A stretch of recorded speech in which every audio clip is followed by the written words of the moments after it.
In this video, I'm going to compare a 10-inch Dobsonian to a 10-inch Schmidt-Cassegrain telescope.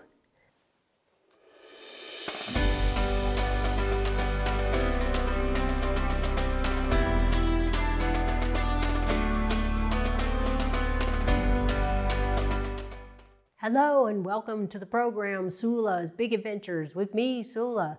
This video is a comparison video between my Orion SkyQuest 10-inch Dobsonian and my Meade LX200 10-inch Schmidt-Cassegrain telescope. My Dobsonian is an Orion SkyQuest and telescope. It's no longer manufactured, so you could only buy one used, and there are a few used ones on the market as I film this. I think I paid $1,000 for it new about 4 years ago. And used, you could get it for anywhere from $500 to $900 if you can find it at all.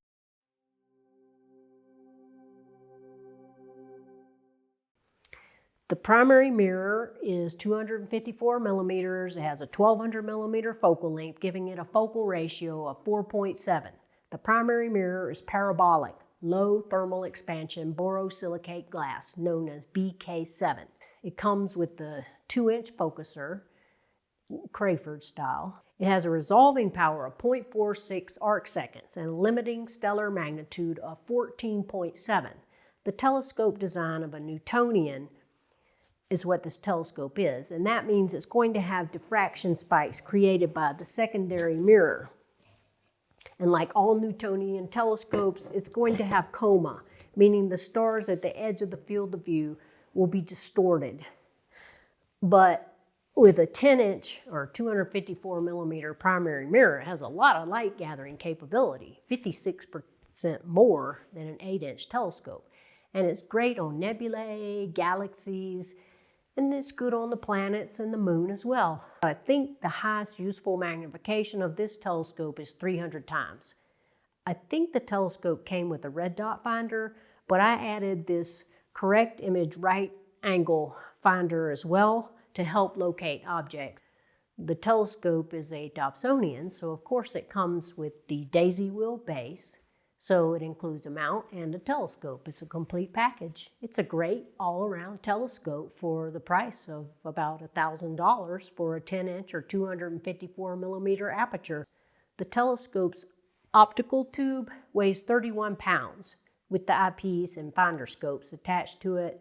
And the base weighs about 22 pounds. So the total weight of the whole thing is 53 pounds. Not very much for a 10-inch aperture telescope, but the tube is long. It's 45 inches, and that makes it unwieldy to move it around, and that's why I keep it on a hand truck to move it. I don't like taking those tension knobs off to take the tube out to move it, although it's much easier to move it in two pieces if you have to get over a bump or a threshold or put it in your car to take to a dark sky site. It's a great telescope, but how does it compare to a telescope of the same aperture on a Schmidt-Cassegrain? Let's go over and look at the specs on my Meade LX200 10-inch Schmidt-Cassegrain telescope.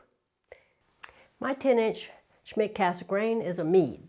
It's no longer manufactured, but you can still find this telescope for sale brand new on a few telescope websites, and you can find it used in several places. Mine is a 10-inch optical tube only, brand new. The 10-inch optical tube costs about $2,600, and for the 10-inch telescope with the tripod and the go-to mount, about $5,000. The optical tube with the eyepiece, diagonal, etc. weighs 29.9 pounds. But you have to put it on some kind of hefty mount to hold that kind of weight, and here I have it on a Skywatcher EQ6R Pro mount that I think weighs 36 pounds. This mount costs $1,700 right now. It's on sale. To balance this telescope on this mount requires 3 11-pound counterweights, so the total weight of this setup, mount head, counterweights, and telescope is a whopping 99 pounds or so. I have it on a permanent pier, but if you put it on a tripod, that would add about 16 more pounds. But this is just my setup. There are other options for a mount that could weigh a lot less. If you can find the 10-inch Meade LX200 on a go-to dual fork mount, that setup weighs 88 pounds fully assembled. So the 10-inch Schmidt-Cassegrain weighs more than the 10-inch Dobsonian. But my Dobsonian is a manual mount, and this Schmidt-Cassegrain is a go-to, and the LX200 complete package is a go-to setup as well. So my 10-inch Dobsonian weighs less, but a go-to 10-inch Dobsonian would weigh significantly more. For example, the Skywatcher 10-inch go-to Dobsonian weighs about 75 pounds fully assembled. But let's talk about the specifications of the Schmidt-Cassegrain compared to the Dobsonian. This Schmidt-Cassegrain telescope is also 10-inch aperture or 254 millimeters. It has a focal length of 2,500 millimeters, making it f10. And even though it's a much longer focal length, it's much more compact. It's only 22 inches long compared to 45 inches for the Dobsonian, or mine is. The Schmidt-Cassegrain, like the Dobsonian, has a resolving power of 0.46 arc seconds. The Schmidt-Cassegrain has a highest useful magnification of 300 times, according to the manufacturer, and a theoretical highest useful magnification of 508 times, but that's under the best atmospheric conditions. It has a limiting stellar magnitude of 14.7, and the optics are diffraction limited. It came with a nice 8x50 finder scope, and I added a tail rad to make it easier to find the alignment stars. It came with a cheap 1 1/4 inch diagonal that I replaced with a 2-inch diagonal with a 1 1/4 adapter.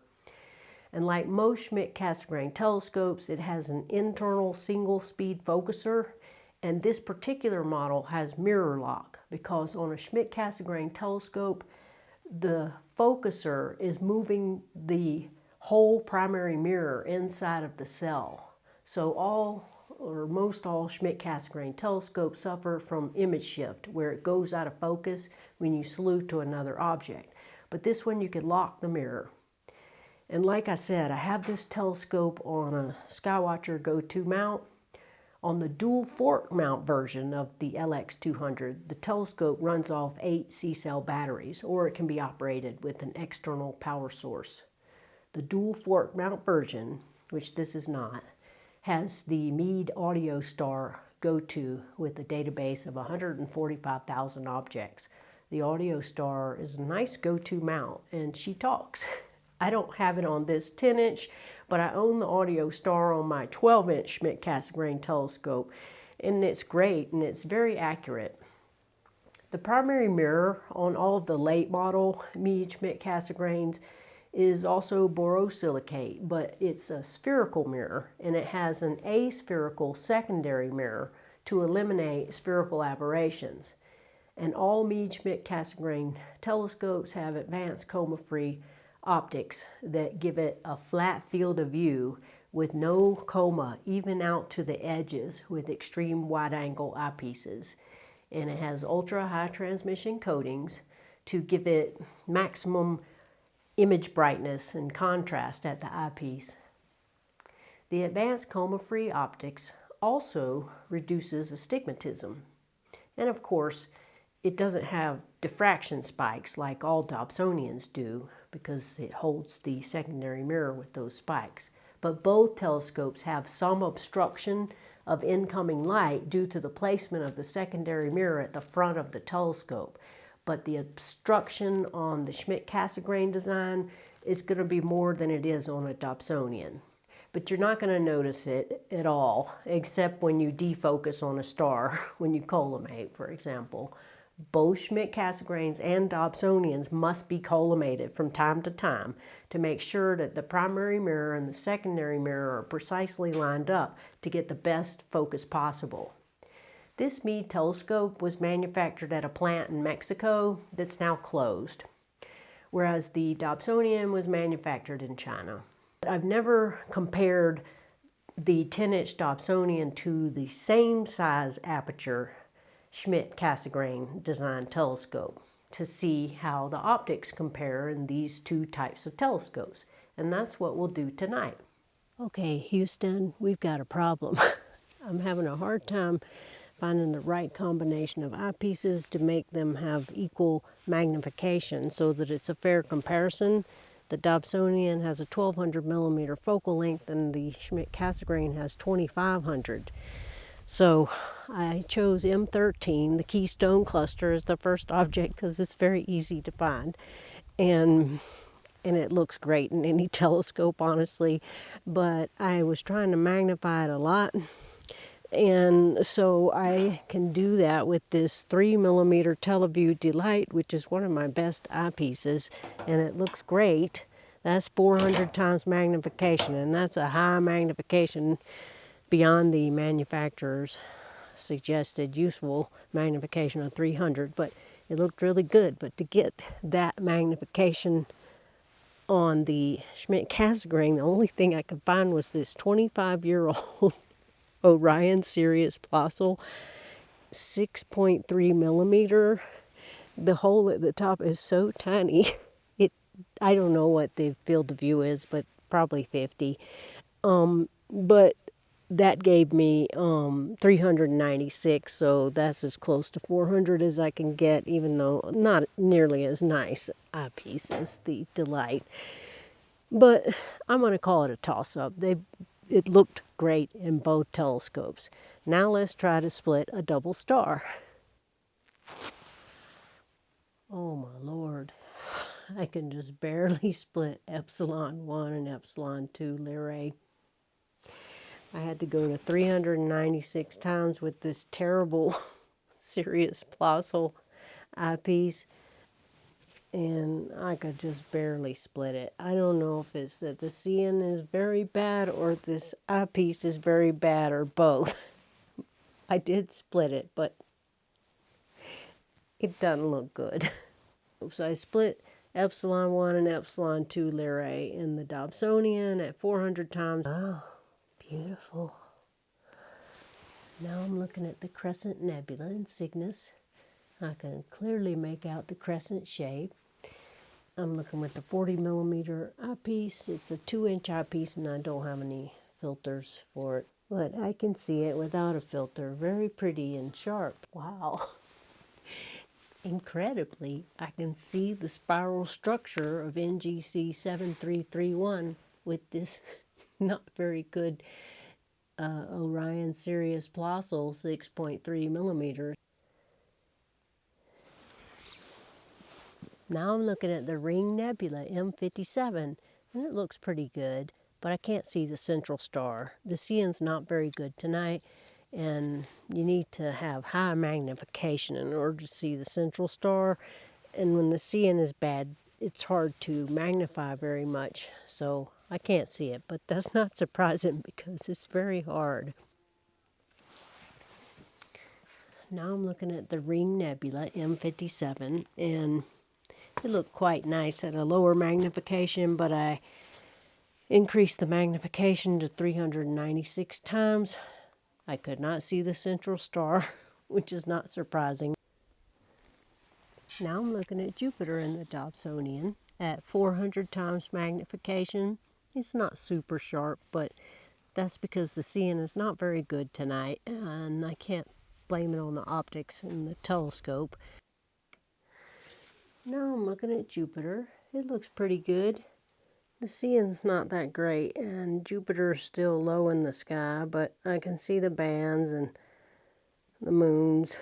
2 of them are side by side, which is pretty neat. So it looks pretty good. Oh my God, I just had the absolutely best look at NGC 7000, the North American Nebula I have ever seen, ever. You could see the Gulf of Mexico and Florida and the East Coast and all of it. It was amazing. I have to sketch it. I did bring the 10-inch Dobsonian up those stairs and into the observatory so that I can switch back quickly instead of going up and down those stairs, which was very tedious. It's hard for me to say which telescope was better on NGC 7000 because I couldn't make a direct comparison with the same magnification. you want as wide as you can get for this gigantic nebula. And I had to use a UHC filter in both telescopes, but I only have a 1 1/4 UHC filter. It's an astronomic. I don't have a 2-inch one, so I couldn't use my big 2-inch 56 millimeter eyepiece. So with the Schmidt-Cassegrain, I had to go 69 times magnification, which is not as wide as I would like, and 50 times with the Dobsonian. And also with the Dobsonian, I could wander around so I could see everything. I could see NGC 7000, the Pelican Nebula, IC 5070. I could see Sharpless 2-115. I could see IC 5068. I could see it all by just wandering around. It was spectacular, but it looked great in both telescopes. So I guess I'm going to give it a toss-up. Oh my God, it looks spectacular. What a great look at this wonderful nebula.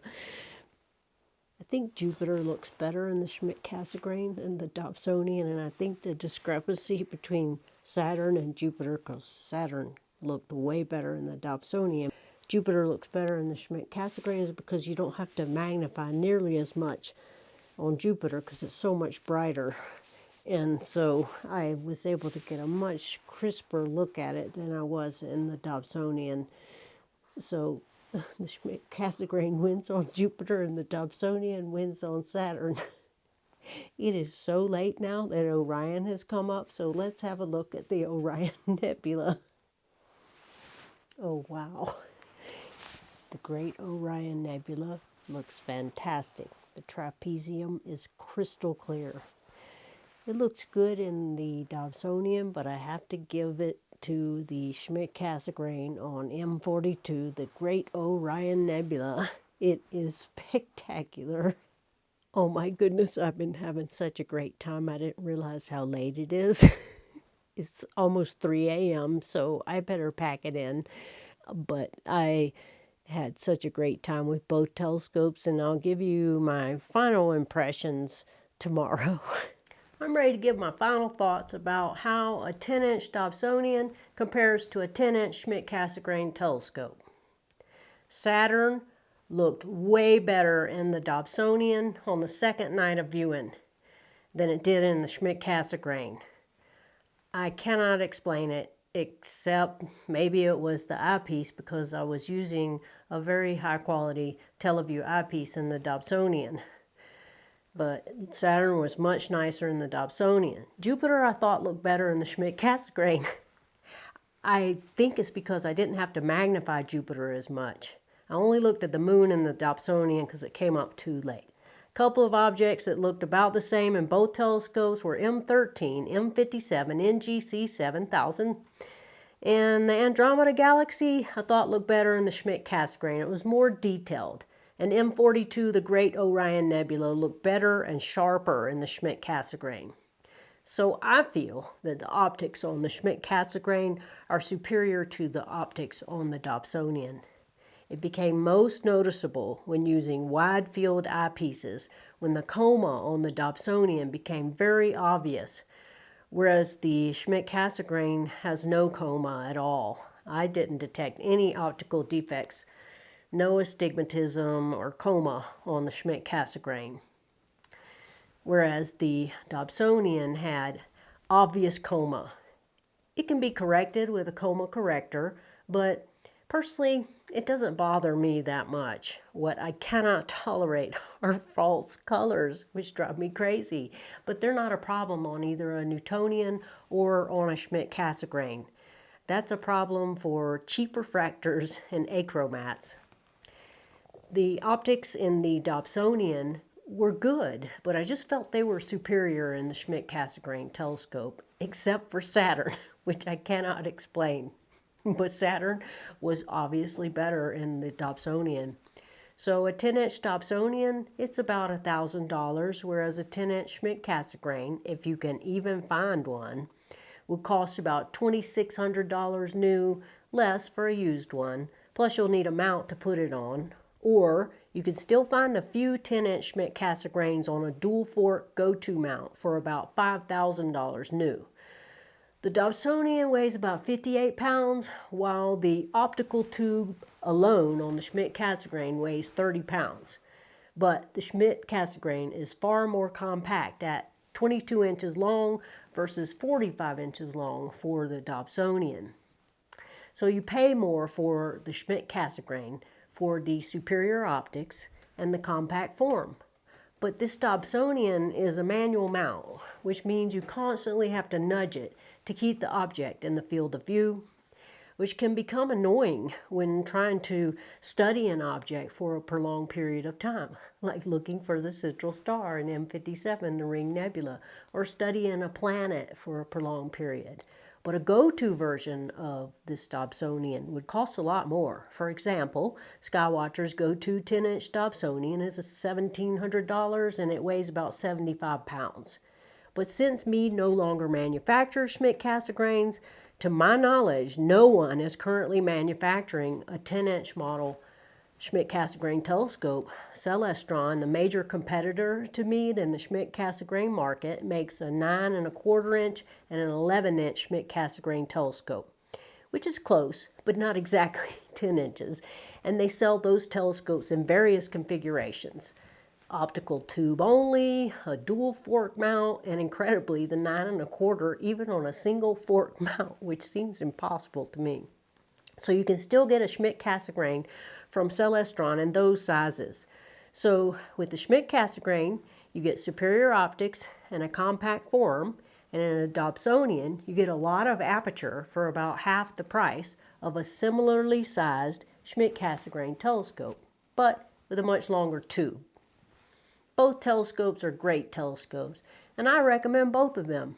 And they're your only choice in this size, since a 10-inch refractor would be cost prohibitive and incredibly long and incredibly heavy and incredibly impractical. So I hope you found this useful. That's it for now. I'll see y'all soon. Until then, get outside and enjoy the night sky. Dark skies forever. Sula signing off.